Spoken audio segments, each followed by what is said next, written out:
Good day, and thank you for joining us for another edition of Conversations with AARP. I'm Troy Deshabir-Schuster, your host and State Director for AARP in this territory. In today's evolving digital era, it's crucial to bridge the digital gap, particularly for our older adults. At AARP, we're fighting for technology to be both accessible and affordable while enhancing digital literacy among older Americans. We recognize at this moment in our digital journey and the impact of digital equity initiatives help to advance this territory. Today, we have invited Jaughna Nielsen-Bobbit, the Director of Digital Equity and Inclusion for the Virgin Islands Next Generation, viNGN. viNGN is at the forefront of building the Virgin Islands into a digital powerhouse. Our conversation today will highlight the efforts of viNGN in fostering digital equity and how their work aligns with AARP's vision for accessible and affordable technology. This includes the roles of the Digital Equity Act of 2021 and the Affordable Connectivity Program. Today, we will take a deeper dive into the far-reaching impact of the Digital Equity Act, a major initiative of the Bipartisan Infrastructure Investment and Jobs Act of 2021, and its benefits for the Virgin Islands. We also aim to spotlight on how this act is instrumental in helping to close the gap of digital divide in this territory. We'll also discuss viNGN's vision in creating an inclusive environment of accessible and affordable internet for everyone. These efforts, which we are thrilled to share with you, are paramount in transforming the digital landscape of the Virgin Islands. So stay with us as we discuss how these initiatives are reshaping the digital future in the Virgin Islands, ensuring that every Virgin Islander, regardless of age or ability, is part of this ever-changing digital world. Now we welcome Jaughna Nielsen-Bobbit to the Virgin Islands, Next Generation Network. Jaughna, welcome to the show. Hey, good day, Troy. Thank you for having me, and thank you for giving viNGN an opportunity to speak about digital equity initiatives in the territory. Thank you. And so viNGN, Virgin Islands Next Generation, that's what the acronym stands for? Virgin Islands Next Generation Network. Network, yes, Yes, Virgin Islands sir. Next Generation Network. And so what does viNGN do here in the Virgin Islands in general? Absolutely, that is a great question. So viNGN was founded a little more than 10 years ago via federal funds. It was founded to essentially lay fiber in the ground from which internet service providers could draw from to provide affordable high-speed internet in the territory. So what does that mean? That's kind of the what's written in the grant. So essentially, viNGN laid a core ring of fiber.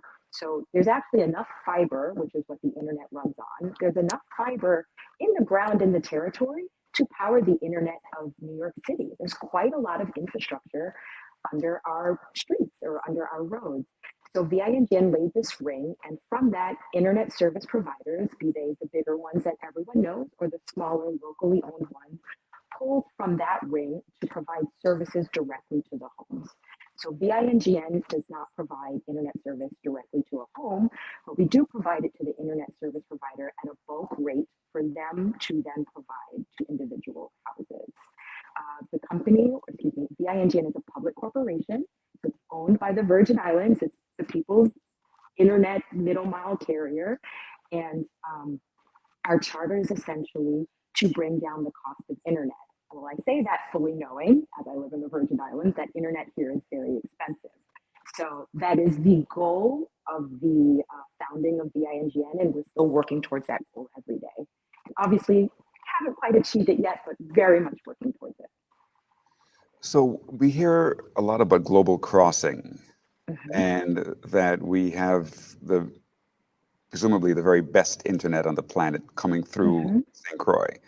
Yeah. So how does viNGN interface with global crossing, and then is it our correct understanding that viNGN creates that bridge to then local internet service providers? Tell us a little more about that.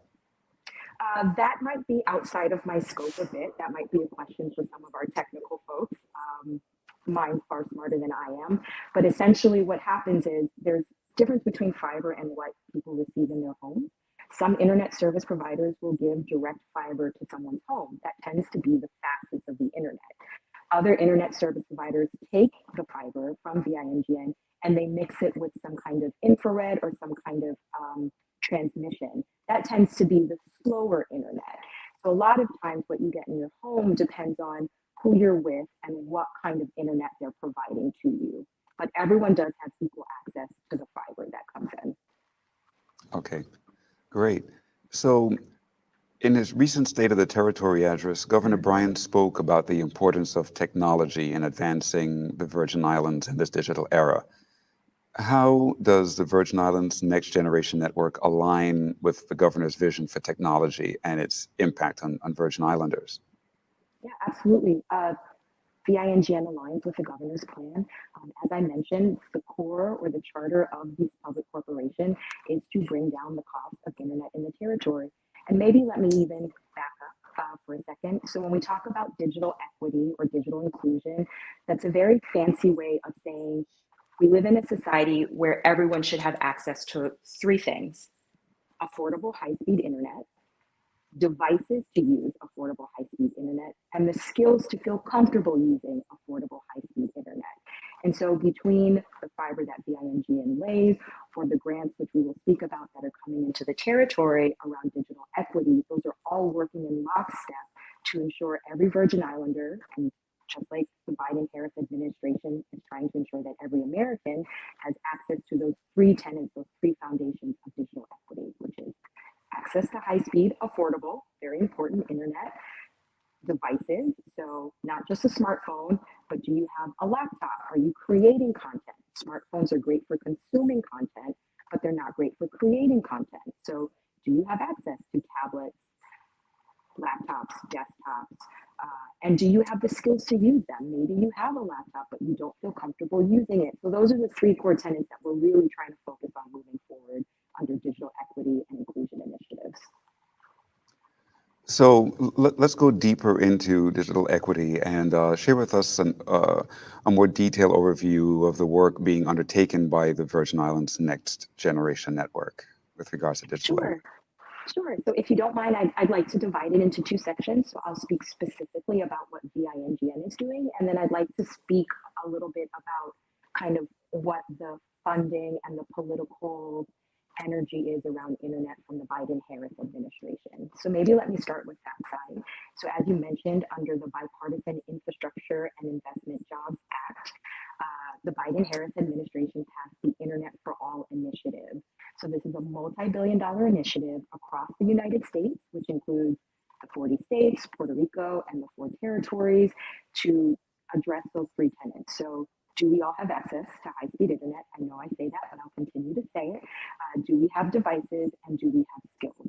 So under this broader Internet for All umbrella, there's been a lot of funding coming into the territory to help meet those three tenets. Some of those funding has gone to viNGN. Some of the funding has gone to other entities. For instance, the University of Virgin Islands received a grant to help upgrade some of their internet infrastructure for students and faculty. That's making things easier for students at UVI. That's under this Internet for All initiative.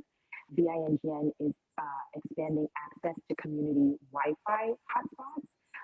I'm not sure if your listeners know, but viNGN has set up free high-speed Wi-Fi hotspots across the territory, including Water Island. There's one at the Water Island Fire Station. They're on St. Croix, from Budhoe Park and Frederickstead all the way out to Christiansted, to the Lagoon, actually. There's spots across St. Thomas. There's spots in Cruz Bay and later be expanded to Coral Bay. So that's another part under the Internet for All initiative. What's also coming down is some of your listeners may have heard about the BEAD funding and the digital equity funding. Those two grants are specifically to look at digital skills and programs. So that's the side I feel very blessed to work on, to say, how are we supporting and equipping the community, AARP members, everyone from all ages, to not only get devices, but to feel comfortable using that, whether it's to create, whether it's to access healthcare, or whether it's to learn more or change jobs, look for jobs, upskill. So that's one of those grants.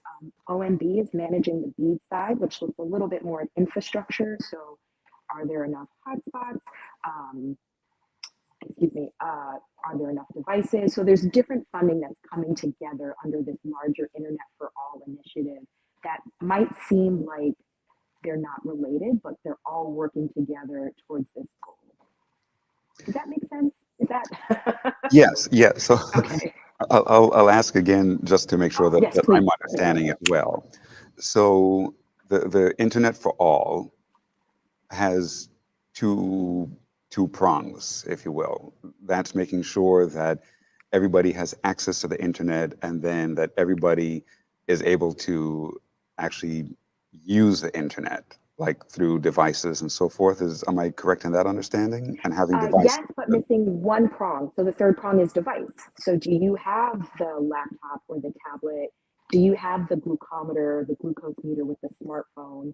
So access to the internet, affordable, first prong, device, second prong, and then skills is the third prong. So together, some of the funding streams focus on maybe prong one and two, the access and devices. Some of the funding focuses on devices and skills, but the idea is that they will all work together in the territory to make sure that Virgin Islands feel comfortable across these three aspects. Okay, and all of this comes together under digital equity then. Well, digital equity is kind of the new political or the new fancy buzzword of it. But yes, it all comes together under digital equity. There is also a specific funding stream called the Digital Equity Planning and Capacity Grant. I'm not sure if some of your listeners heard about it or attended. I conducted a few community workshops around them to get input from the community. And that digital equity grant is very specific on the devices and the skills side of it. So we're borrowing language here and there, but digital equity is the big umbrella. And then there's a specific digital equity grant, which will be used to fund community organizations to help address devices and skills. The infrastructure money is still under digital equity, Internet for All, but those have different names. So it gets a little confusing. Okay, so again, we have digital equity, which covers those three prongs we just talked about, right? Which Mm-hmm. is access to the internet, the devices, and then the skills to use the devices. Correct. But the digital equity grant focuses on the devices and the skills. Correct. Correct. Okay. Correct. Okay, now we're getting it all together.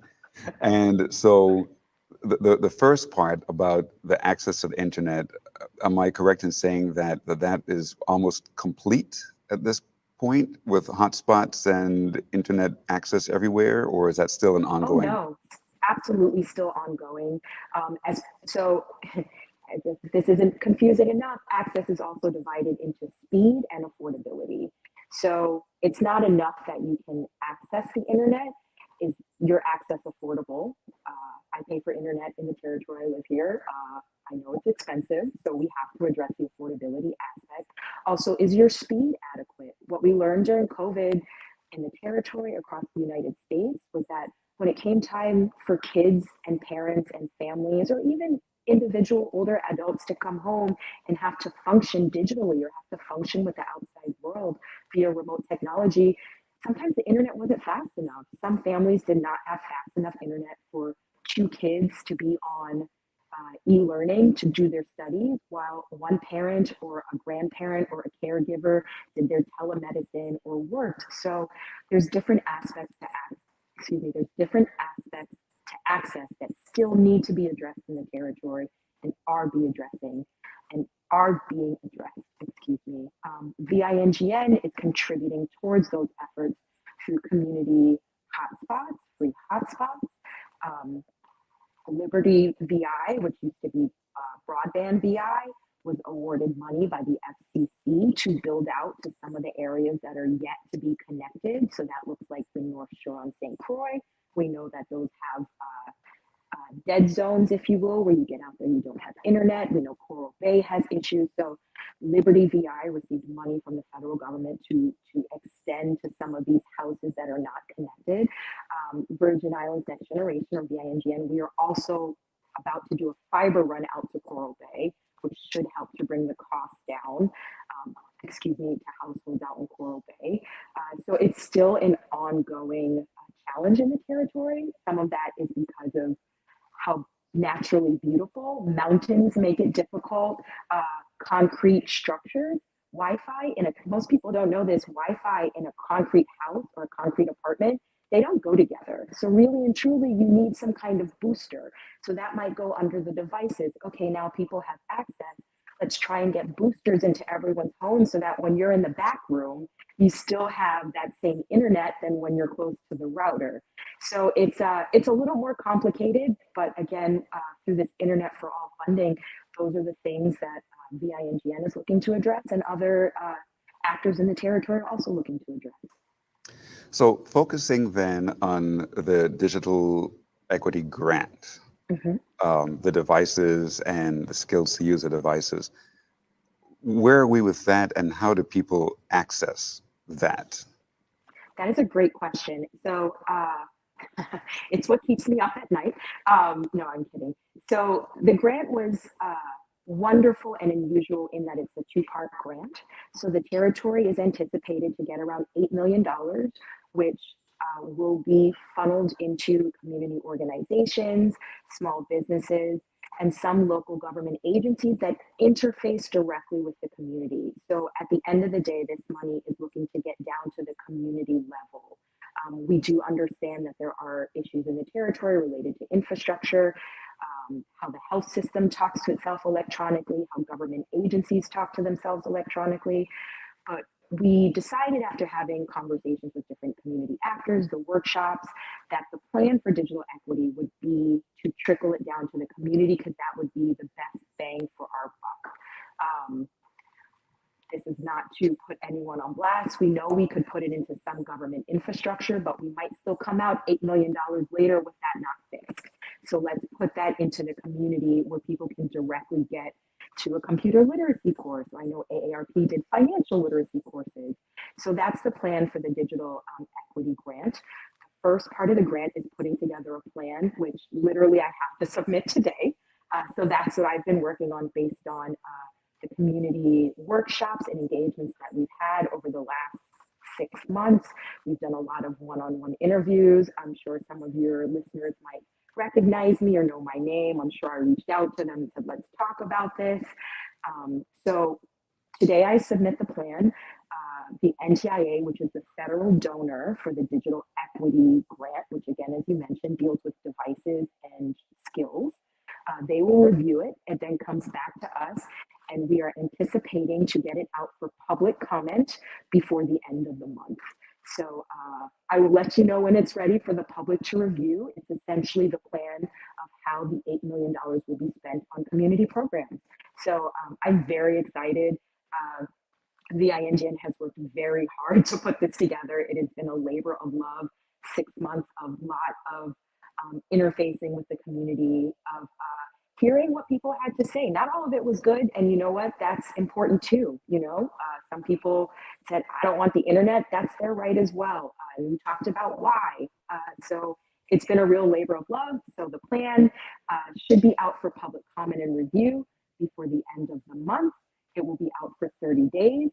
After that, hopefully we don't have too many revisions. It goes back to the federal government for its blessing, and we anticipate to be able to sub-grant money to different community organizations to start offering digital programs, to be able to purchase and procure devices, to do trainings if their staff need to go to the States and be trained, if someone needs to come down and train their staff, to offer the full range of services and needs, both to the community actors who will be serving the community, and to the community,